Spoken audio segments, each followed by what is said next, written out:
This is the launch for the Phase 3 of the planning process for the Vancouver Plan. And it is about engaging the community and public and giving feedback on the emerging directions for the plan. So this fall, for the next month, we've got a whole series of different types of engagement in person and online to get feedback on emerging directions.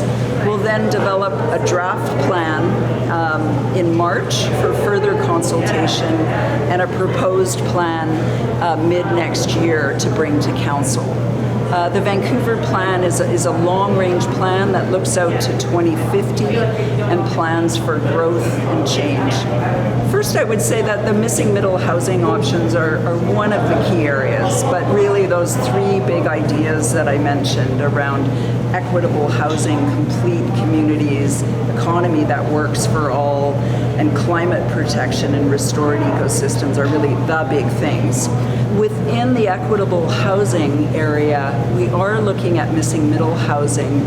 Missing middle housing is really different types of housing forms, both rental and ownership, that are between the low density, the single detached sort of duplex laneway that we have a lot of in Vancouver, and our mid-rise and high-rise forms.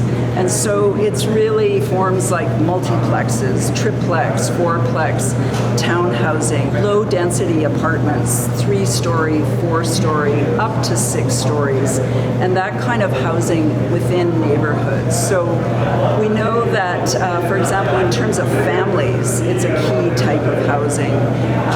And it's really a way of looking at our neighborhoods and helping to make them more complete in terms of all types of housing in all neighborhoods. I highlighted the three areas that we're focusing in on for change of rapid transit corridors, neighborhood shopping areas or neighborhood centers, and low density residential areas. They could apply to all areas.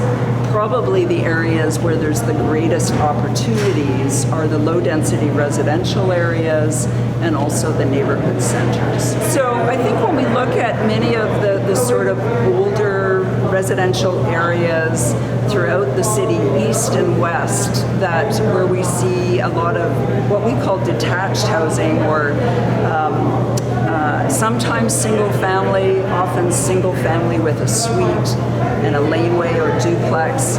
We see that kind of housing throughout, well, over 50% of the land base in the city. So typically the zoning for that housing right now is RS. So those are the areas where we're really looking at opportunities, amongst other things, for missing middle housing.